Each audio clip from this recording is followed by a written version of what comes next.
Namaste everyone. Very warm welcome to Satsang today. Moji ji ki jai.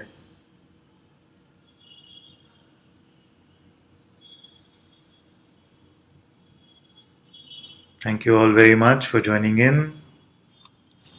And if this is your first time here, the way to ask questions is through the chat window. And I'll presume that the video and audio are fine unless I hear otherwise.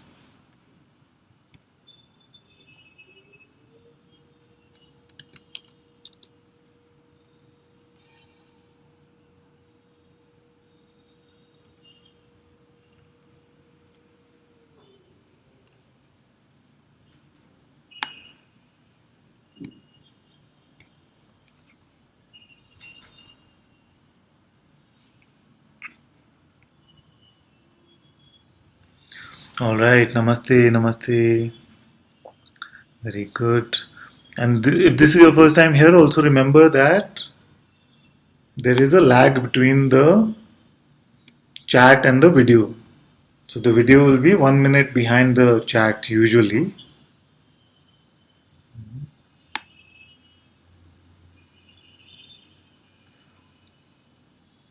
Welcome, welcome, welcome. There is a question already from Ustreamer739. They say, hello, can you explain the difference between belief and trust? Thank you. The question is, can you explain the difference between belief and trust? Very interesting. So let's look at this. Let's introspect together and see what are the conclusions that we all can draw.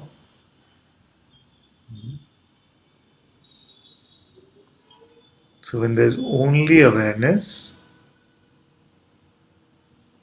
and attention is resting just with awareness, then the concept of belief does not even exist.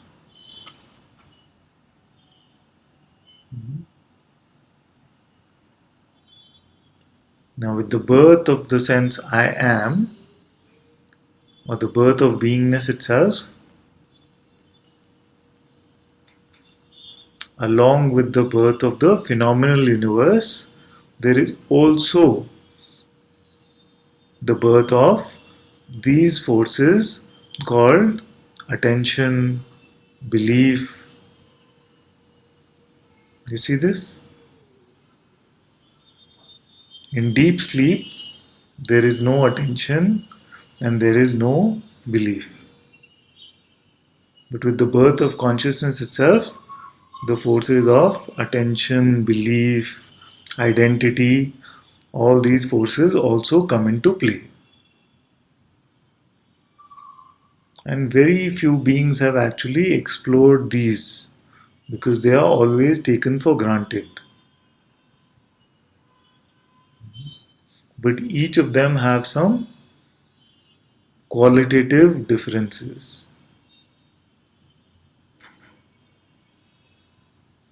So let's look at, based on your question, let's look at belief first. What is belief? The thought could come and first our attention goes to it. Without our attention, there is no belief possible, isn't it? First, it has to come to our attention. Whatever is being believed, first the power of attention must go to it. But just because attention is going to it doesn't mean that it is automatically believed. So the thought could be a thought about becoming an astronaut. And attention is going that there is a thought about becoming an astronaut. Now to give it belief means to say yes to it, isn't it? To say that this is about me. To say yes, I must become an astronaut. To give it belief also means the opposite, which means that we say I must never become an astronaut. So there's an aversion to the content of this thought, that this should not happen. So this is fear, resistance. But let's look at it simply right now. So let's say the thought was about becoming an astronaut, and then just by giving attention to it doesn't make it about me or doesn't make it seem true. There seems to be the power, after the power of attention, there's another power to give something our belief. When we say, yes, I must become an astronaut, that is when we have given it our identification, we've given it our acceptance, or we've given it our belief. It can be said like that. So that is belief. It's a primal force that is born along with the birth of consciousness itself, that we have the power to be able to say, yes, this is true, or this is for me, or this I accept. So that is about belief. Now, what is the second part? It was about trust. So, trust actually means that we have followed something over some period of time and it seemed to have helped us. For example, if you come to satsang and you hear just this phrase, let go of your next thought, and you follow this for a while. So, you first there's a belief that is given to this. So, the words are arising from here, then there is a belief given to the words arising from here, and saying, yes, this must be true, or this I accept. And then when we try them out, we say, okay, let go of my next thought, let go of my next thought. It's tried out over a period of time, and it leads to a presence of peace, joy, happiness, makes us feel better, less stressed out. Then we say, yes, I trust Ananta because I followed what he had to say and it worked. It could also be that the initial belief was there, that yes, I will listen to the instruction, but something goes wrong, or it's followed in a different way, or it just doesn't work. So, if the belief was there around the phrase, let go of your next thought, and it just becomes a very frustrating experience, it just leads to a lot of frustration and anger and resentment, then we can say that trust was not developed. Although there was some initial belief, because of some strong resistances that came up, the instruction didn't work or didn't help. Hence, I don't trust Ananta. Yeah. So, this would be the difference between belief and trust. I hope it's a little clear. And if there's still some more doubt, you can ask some more and we can look at it.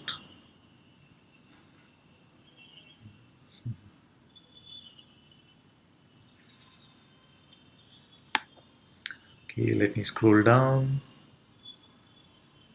Namaste, namaste everyone. Very good. Namaste.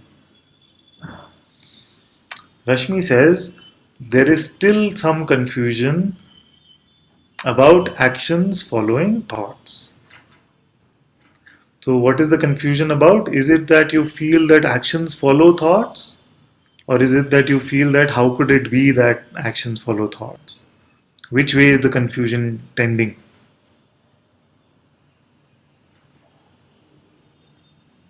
If you can just clarify that. Sometimes.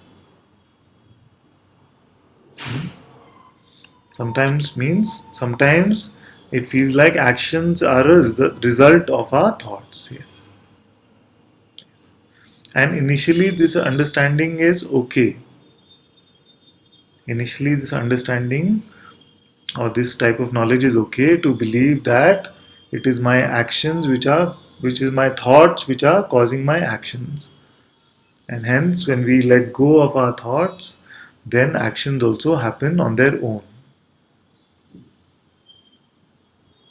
So, initially, if this is the understanding, that is also okay. But as this understanding deepens, you will see that it was the flow that this was meant to be this way anyway.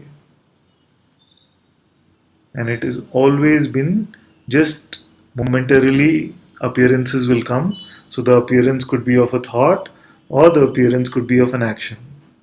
But there is no actual interlinkage, because to have an interlinkage would mean that there is a separate independent entity called a person who took hold of that thought and put that into motion. But you will see that because this person never ever existed, it is consciousness itself which put the thought there and the action also there, and actually it is all consciousness who is doing everything.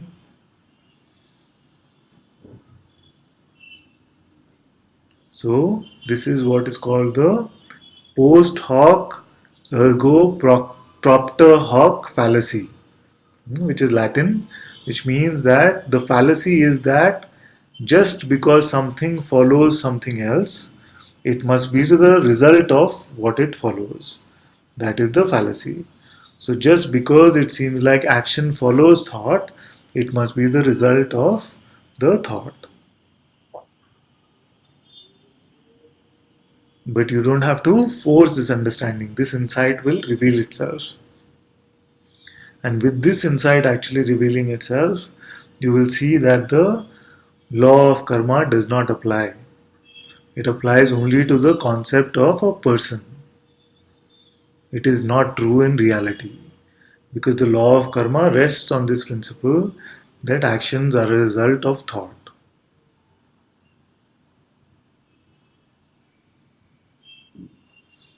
But the good news is that the simple instruction to let go of your thought is viable irrespective of whether the law of karma exists or not. So, even if you believe completely in the law of karma, the way to cut off your karma and to be free from the cycle of birth and death is to be free from the belief in our thoughts, be free from the concept of the mind.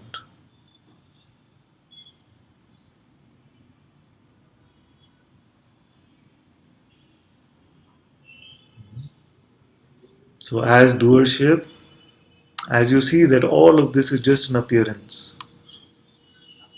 and the appearance of a thought and the appearance of an action, although different in terms of the content of it, is not really different. Just another appearance, but the witnessing is untouched by the content of the appearance of thought or of the action. Therefore, it does not matter what the quality of the appearance is. And then you will stop ascribing patterns to the flow. You just see that momentarily it seems to appear this way. But don't try to understand it, like you said. If the mind is trying to understand something, keep it aside. This is prior to the mind. This is an insight which is not from the mind, and the mind cannot fathom this. Just know that all that is needed is to let go of your next thought, and all these insights will appear. So, there will be an insight which says, all of this is just an appearance, which is coming in the moment and going away. And then ultimately, there will be an insight that none of this has actually ever happened. Ultimately, you will also have this insight that none of this has actually ever happened. That is why it is the great divine Maya or Leela. But it is no point talking about this, all this too much, because it might, if the mind tries to get a grasp of it, it might lead to further confusion actually. So let the insights come on their own. You just be free from the noise of the mind. Free yourself from the constant chatter of the mind. And the way to free yourself is simple. Just keep letting go of your next thought.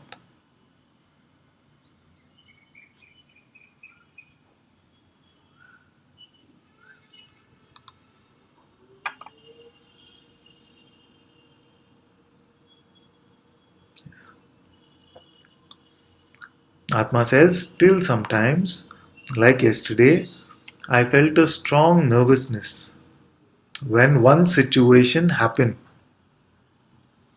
and I expected me to be already beyond it. Yes. Then it is very good. Then it is very good that it happened. And I saw in that moment, seemed like I was still enslaved in that. Yes. But it was just not true. Just felt so unfree, wanted to come out from that feeling. But actually, it is very good that this situation happened because there was a conclusion or a proclamation which was believed that the person that is here now is free from something. It was another personal conclusion or a personal proclamation. It is very good that this came up because you see that even this proclamation we cannot make, or even this conclusion we cannot make. All personal conclusions are false.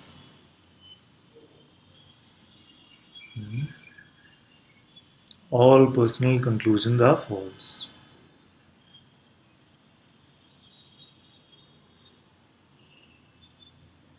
So even the truest conclusion, it could be a conclusion like I am that, or it could even be a conclusion like I am awareness.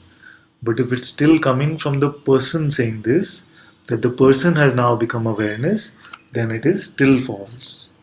Because all personal conclusions are false.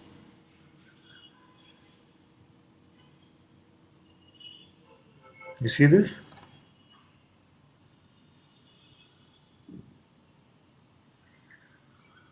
Cornelia says, same here, Atma, yes. Oh, Rashmi also says, same here this very morning. Atma says, yes, true, I saw it clearly, all is false. Very good that you bring up this point. It's very good. And this seems to be a common ailment by the reactions that we are getting, we can see.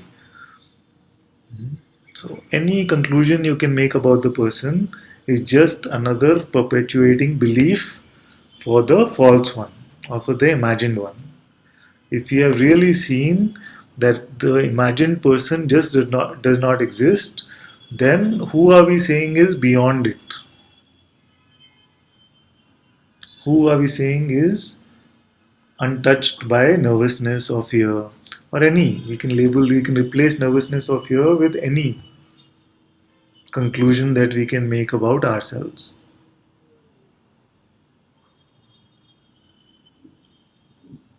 What conclusion is it? Whose proclamation is it?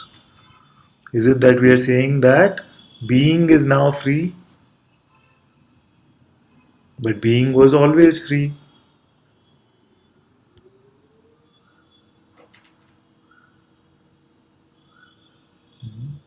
So even when we are saying that now I am the awareness alone, it does not mean that the person has become awareness somehow. It only means the idea of the person has been dropped and I see that I was always the awareness alone. This is a very good point. It's a little subtle, so stay with me if you're missing it. The point is not that the person becomes something. I feel all of you must hear this. It is not that the person is now free. It is not that the person has understood something. It is only that the person idea itself is dropped. And it is seen that only witnessing was ever present. Only awareness was ever present. And that is my true nature. So we're not referring to the person as my now. It is not become the person's true nature to become awareness. The person never ever existed. The person has always only been imagination. And we are talking about the real now.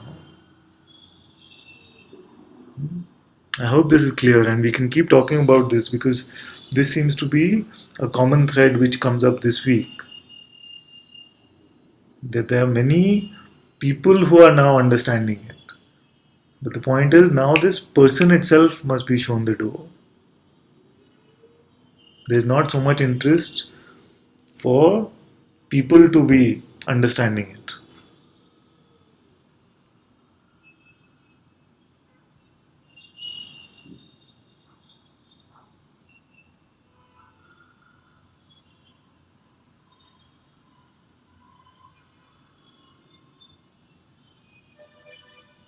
Atma says, true, true, Father.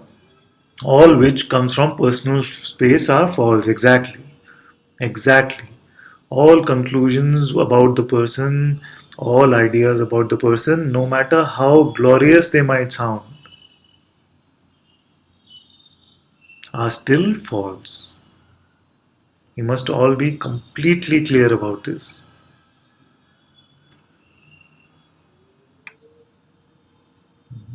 Very good.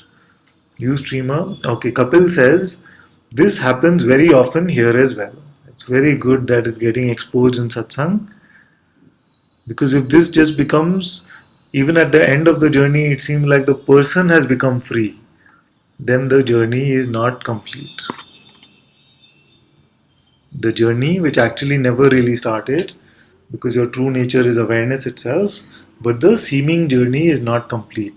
If at the end of the seeming journey there's still a person who says, I am free now.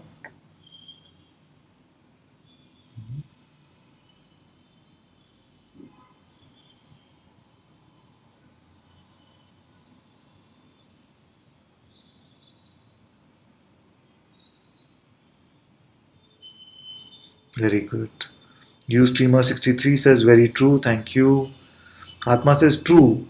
Who is then beyond it? Very good, very good. Atma says, feeling like wanting to cry, don't know why, but all is well. Yes, all is well. Very good. Zoe says, yes, yes, Father, the idea of the person is dissolving and the Zoe idea arises in the awareness. This is seen. Yes, yes, very good. So be clear that none of this applies to your identity. Satsang is not for your identity. Satsang is not for Zoe. Satsang is just communion of consciousness with consciousness itself. It is consciousness speaking with consciousness, which is all that can happen anyway. You see what I'm saying? In reality, that is all that can happen. It is only consciousness here. But there is no pretending even that it is Ananta speaking with Zoe. Sometimes that can happen that way as a pointing, but the point is that it's just consciousness speaking with consciousness.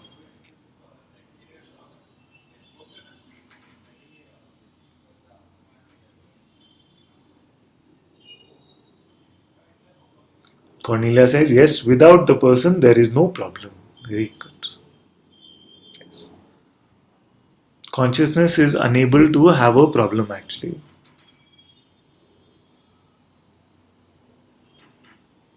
And maybe it wanted the experience of having this problem and transcending it. That's why it created the identity of personhood. As a game, as a toy, how would being have a problem? What can trouble being? How can being suffer?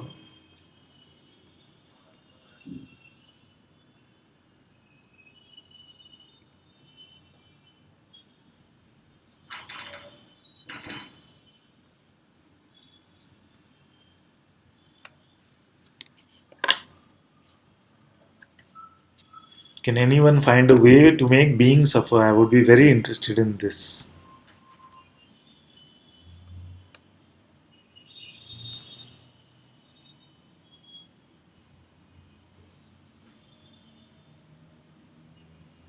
And the funniest thing is that there is no way to make the being really suffer, but it is being itself which is pretending to be a person suffering. You see this?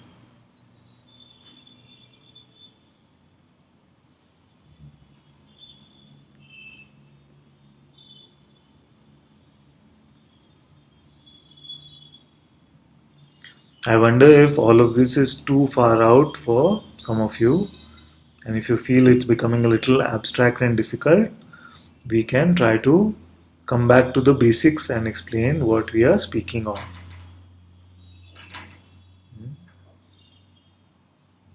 But I feel most of you, because you've been here in satsang for some time, this must be sounding like common sense.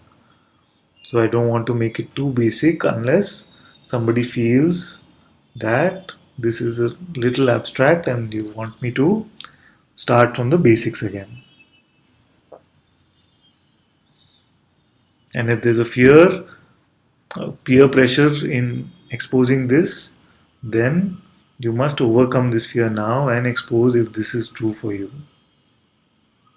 That itself is great satsang. To overcome this kind of what is called self consciousness is very good.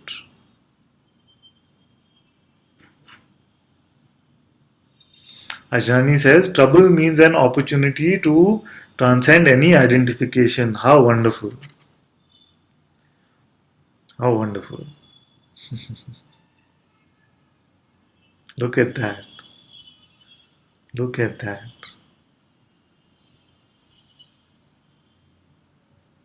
Very, very good. Very good.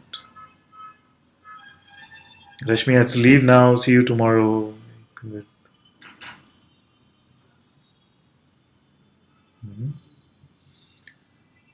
Nani says trouble means an opportunity to transcend an identification. Very good.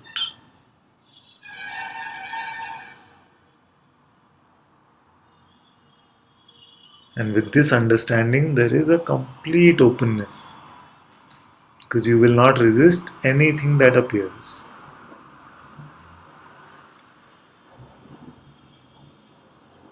And openness and ego cannot coexist. Ego means resistance itself, resistance to what is. Therefore, when we say openness, it means that ego is not here.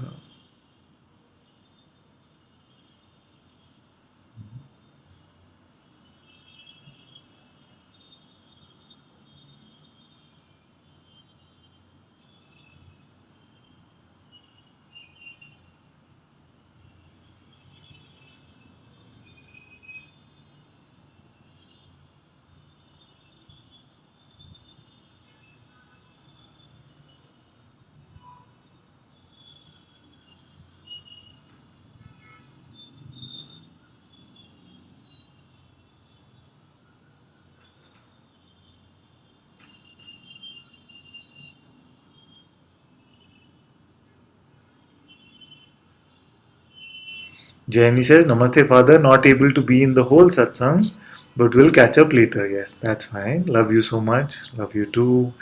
Ajnani says, tears are coming. Very good.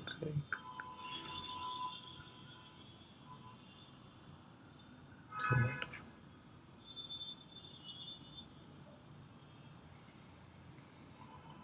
So beautiful to hear all of you say these words.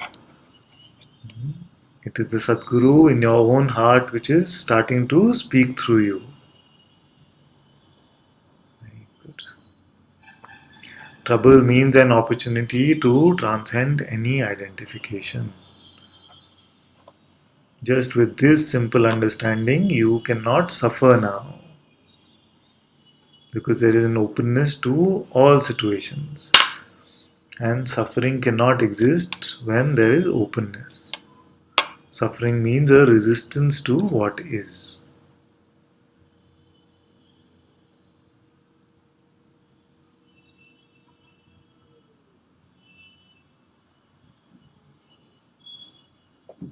Very good.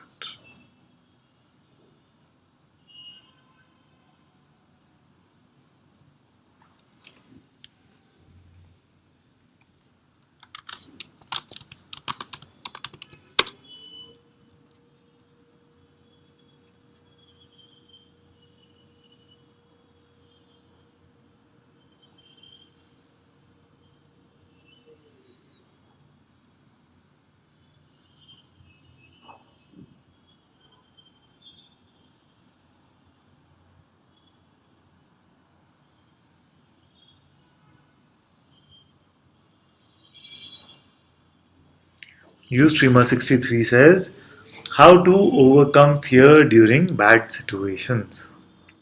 How to overcome fear during bad situations. Very good. So let's really look at this question and look at every part of it. The first part is how to overcome fear. First, get an understanding of what is fear. What is fear? Can you see? So there are objects in the external world, and then there are what I call internal objects. What are these internal objects?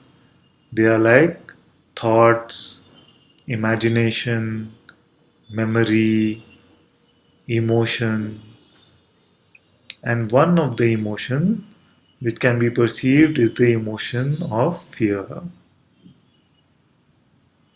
So what are the others? Anger, rage, joy, peace, happiness, bliss. So just like there's an awareness of external objects, there is an awareness of internal objects. And these internal objects called feelings seem to be very, very intimate with us.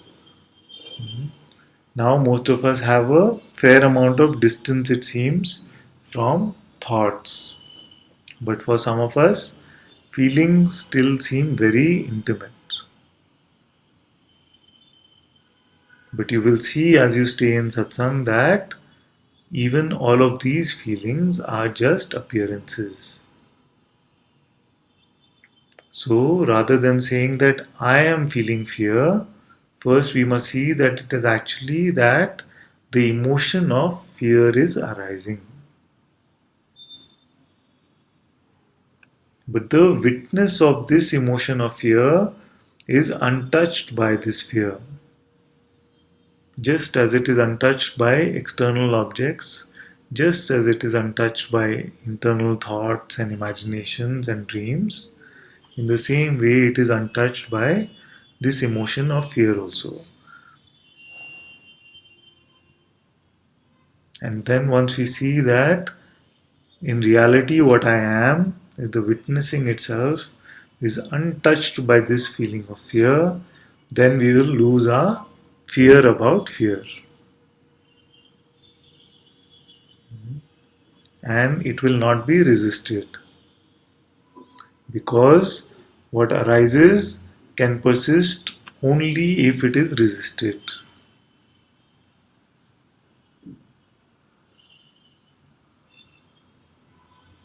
So, fear which is arising in our fight with the fear, in our conclusion that there must not be this fear now, or I should not be feeling fearful, we resist it.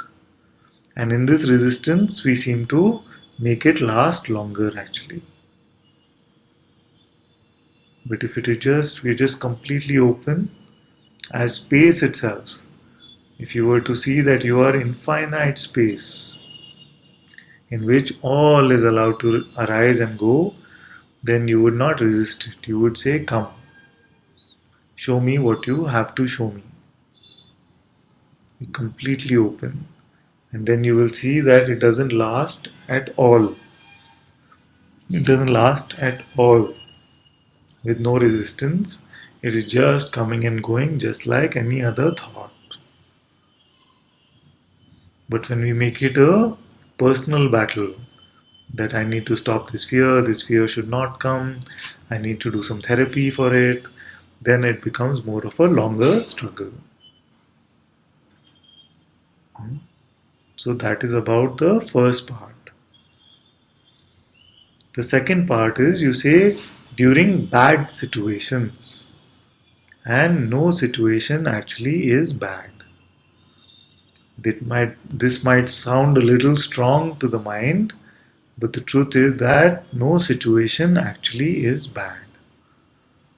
all the situations that are arising, if you have a true desire for freedom in your heart, are pointing you towards your true nature, are showing you that you are never this person that you believe yourself to be.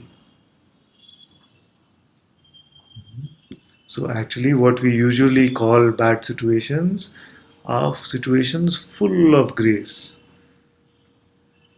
which are opening our mind towards the truths. Otherwise, there is so much arrogance and complacence in the idea of being a person that we are completely close minded to anyone that says, why don't you find out who you are? It is mostly the beings that have been through an apparent period of suffering that are open to this quest for self inquiry.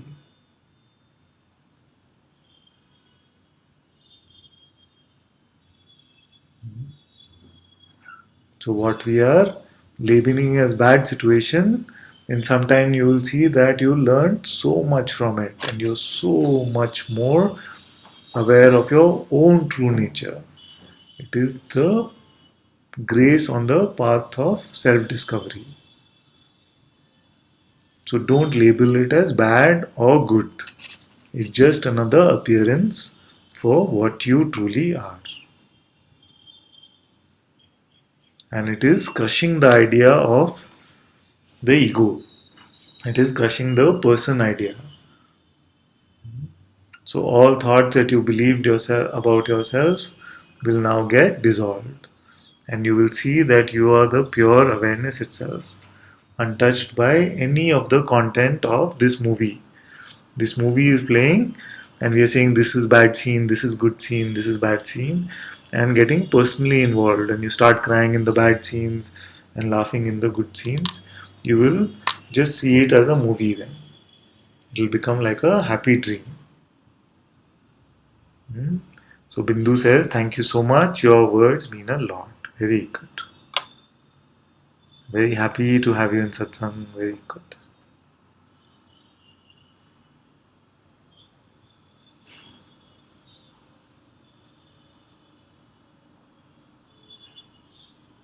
Atma says, I am happy I have exposed it today. Very good. Feeling the real clarity is coming from inside of me. Yes,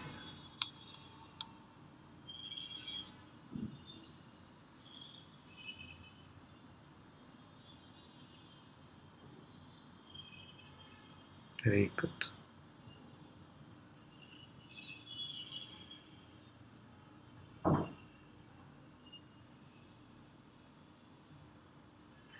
The instant we identify with a part of the appearance, we call a part of the appearance me or mine, in that instant we are in trouble. The instant we call a part of what is appearing me or mine, in that instant we are in trouble.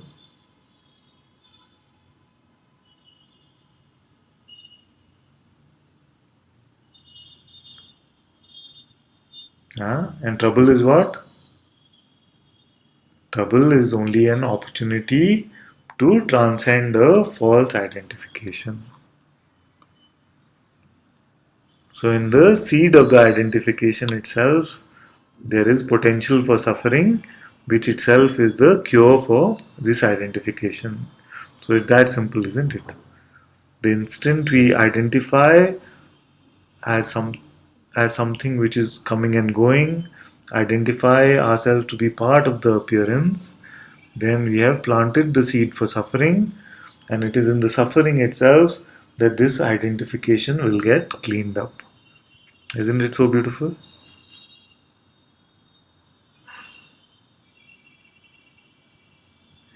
Very good. Cornelia has a very good question. Much love, Lizelle. Then Cornelia has a very good question. She says, Anantaji, who is the witness? How to witness without involving? It is so difficult in family matters. Very good. Hmm. So, once you explore this. So that's why we say in the first stage, it is good to see, just good to be the witness. In the first stage, I say good to be the witness. So watch everything from a distance. No? And then you will ask, who is this witness? Or I will ask, who is this witness? And you see that there is no witness entity at all.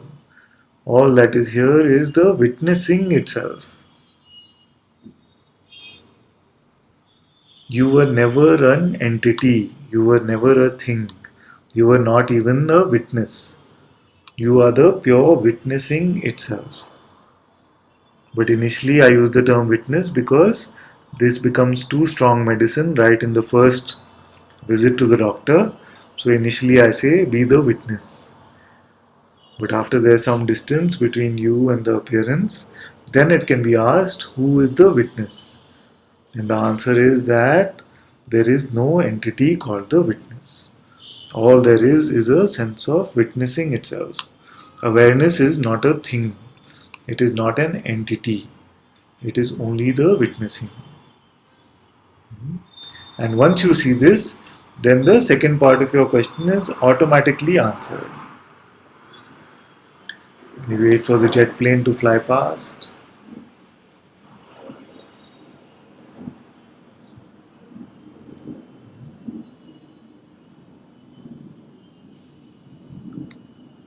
How to witness without involving?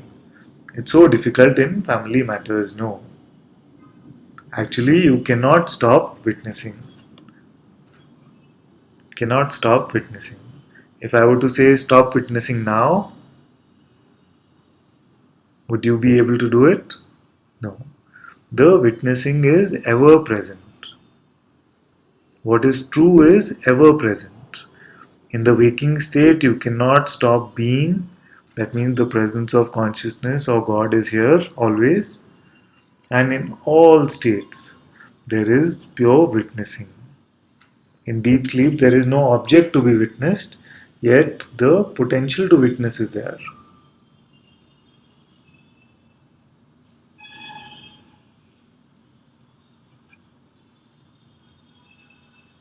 The witnessing is still present. So you cannot turn it off actually. What you're trying to switch on, you can actually never switch off. What you're trying to become, you can actually never not be that. You can never not be the witnessing.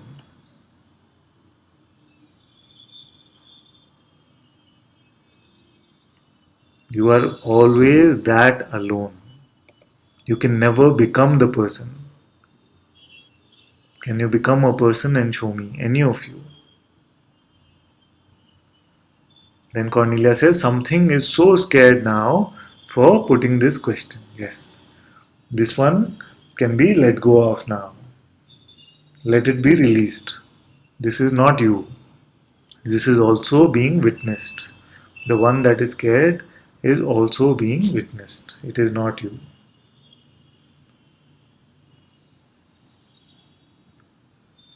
Atma says, thank you, from feeling of crying, changing into feeling of smiling. Yes.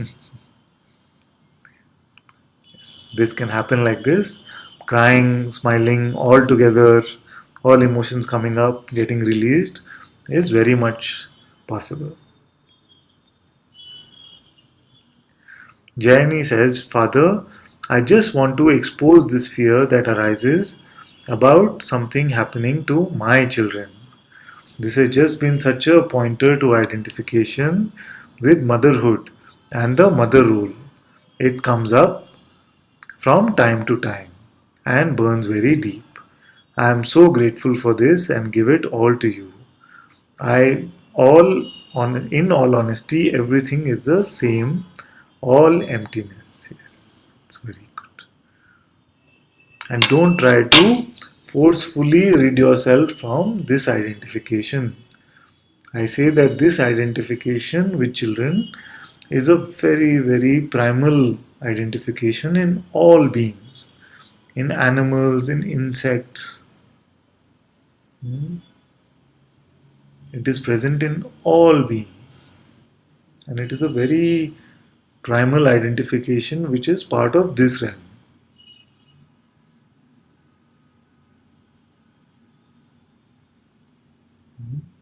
Therefore, all we must do is just keep letting go of our thoughts, and you might find that the self has no trouble playing the mother role, but really it is not so strongly identified anymore. There is more freedom, there is more space, there is more contentment, knowing that because there is no person here, there is no person in our children also. They are all a part of us as being itself. It is only being playing as being, and if this beautiful role of being a mother is being played out, then don't question it. Just don't attach to any thoughts about it. Don't identify with any thoughts about it. Be completely natural moment to moment and let it play out.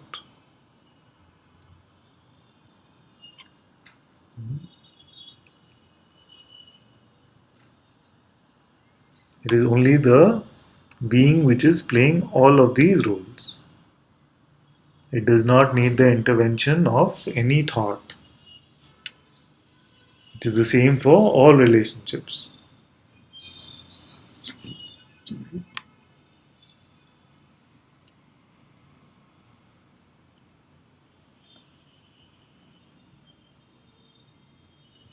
So that's why I don't say, there are many who might say that you must love all children like your own.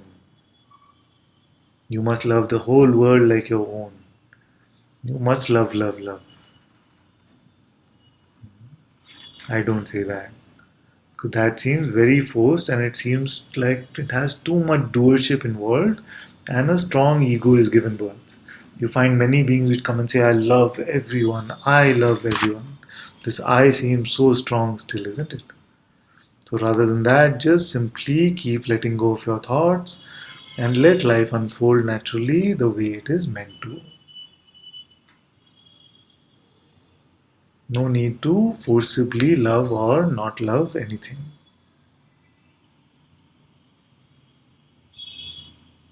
Then you will find that love is a energetic form which is constantly in service to you. It is in service to your own being, to your own presence. There is nothing forced about love.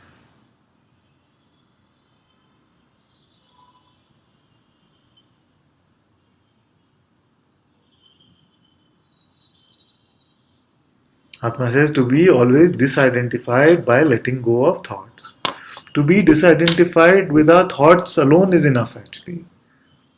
Because the idea of the person is perpetuated only by thoughts.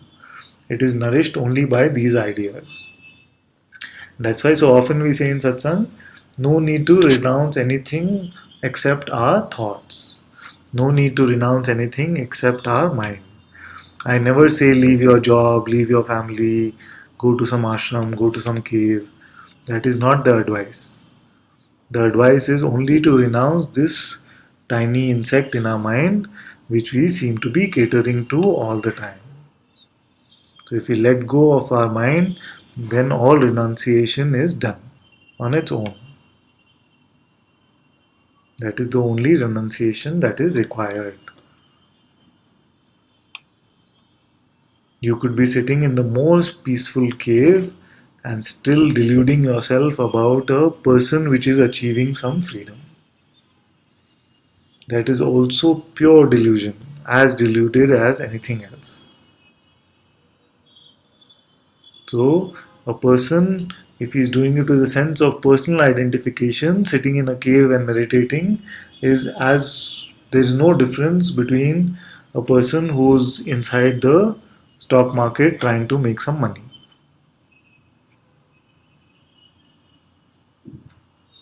If both of them are doing it from a personal perspective, both are deluding themselves that there is still a person here.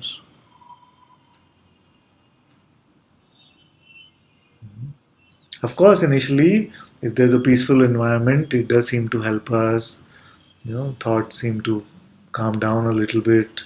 So much urgency is not there. That is fine. But if you make it a personal quest of specialness to become some special person, then that is as deluded as any other ego trip. It is just another ego trip, actually.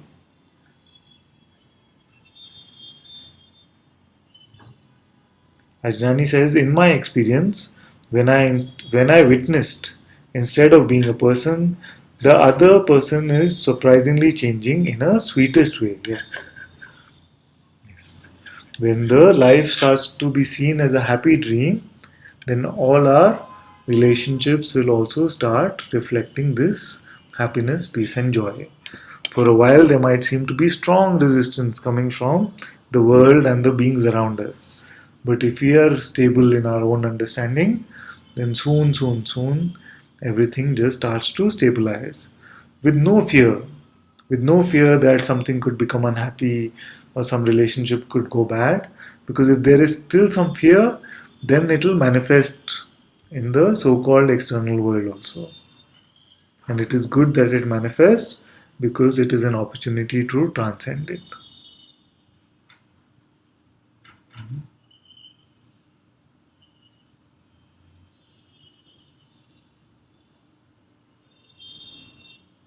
So, in the funniest way, the problem and the solution are the same. The problem is suffering, and in this suffering is the solution of dissolving of personhood. When there is suffering, then the person cannot survive. The ego cannot survive.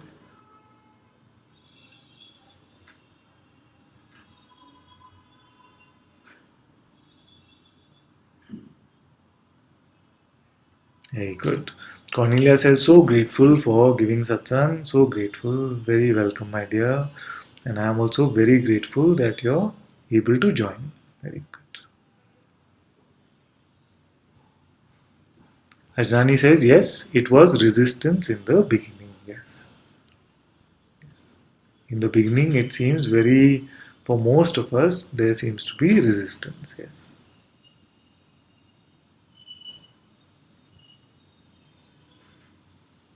Atma says, clear, clear.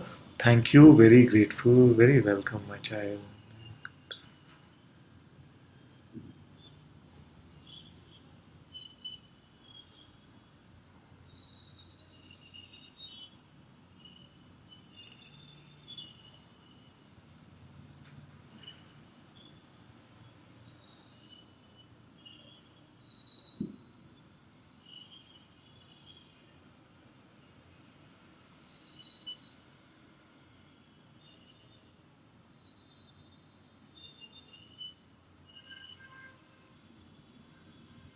So, the message for today seems to be that don't even cater to the spiritual person. If you believe yourself to be a spiritual person, don't even cater to this idea at all. Because the spiritual person is nothing but the spiritual ego itself. Person means ego. If you're believing yourself to be a separate individual, a separate person, no matter how beautiful or spiritual, it is still ego. Let go of all ideas about yourself. Let go of all thoughts, proclamations, conclusions. Let go of any concept about yourself. Be completely free in this moment now.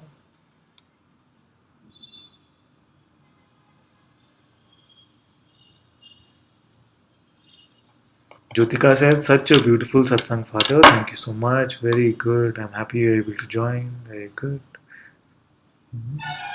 Ajnani says, deep gratitude to you too. Amrita says, yes, very beautiful. Love you, Jyotika. Yes, very good. Louis says, Father, this thought keeps coming. It says, consciousness is doing all of this. So, what is the point? It brings great sadness about being this expression and having no control about that. You are not just a mere point within consciousness. Only the person idea can pretend to be this mere part of consciousness. You are that great one, the supreme one within which consciousness itself is born. So, consciousness is at your service. You are not a mere toenail of consciousness. The instant you identify and say, I am just a mere person and consciousness is doing everything, then these kind of thoughts will come. But once you see that you are the witnessing itself, the awareness within which the being is born, being cannot be born on its own. You are born on your own. Being is born from you. So, who is the Supreme One? You are the Supreme One.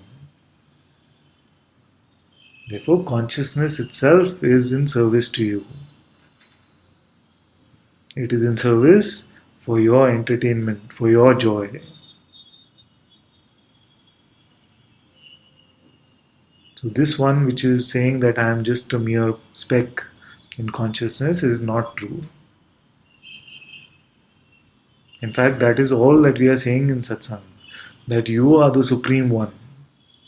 You are the one in which even God takes birth.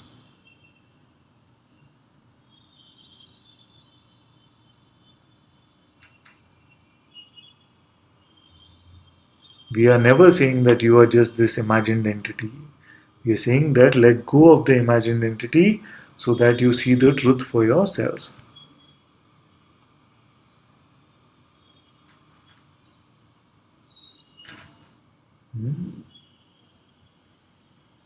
Consciousness is in control of this movie for your entertainment. You are not a mere character in the movie.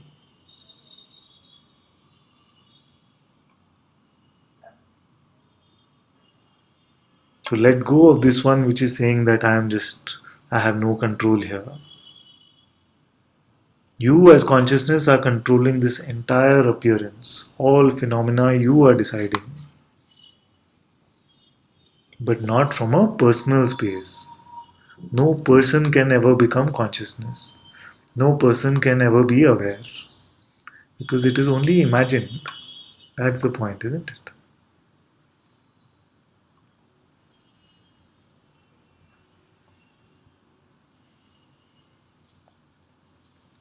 Amrita says, I meant love to both of you, Ananta. Yes, thank you. Ian is here. He says, much love, much love. Jenny says, thank you so much for this, Father. Beyond grateful. Thank you so much. I also love you beyond, beyond. Very good. Lizelle says, toenail of consciousness. Love it. Yes. Atma says, great satsang. Thank you so much. Cornelia says, oh Father, thank you so much, so much. Very welcome.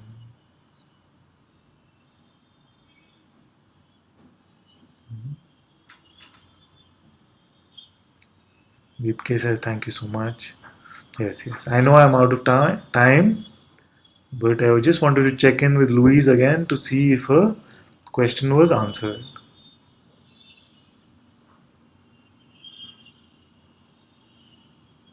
If Louise is still here, she can let me know if the question was answered.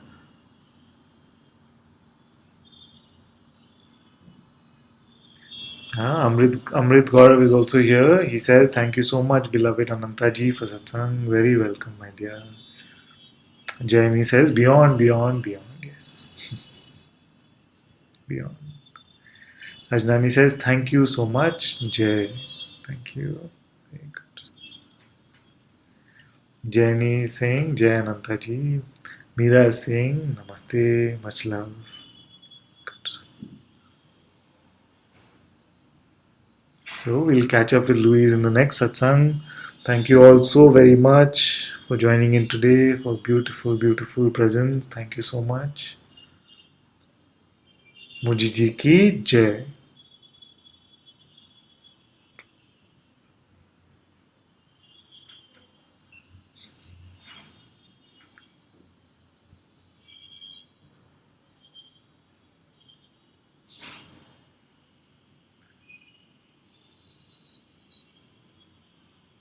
Amrita says you can stay longer if you wish, Ananta. Yes.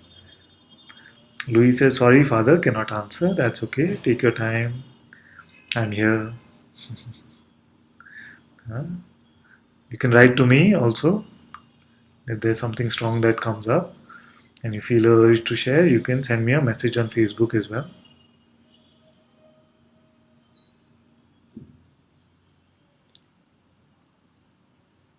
Very good, very good. Thank you, everyone. Deenan is also here. Thank you all so very much. So much love, Lizelle. Thank you all.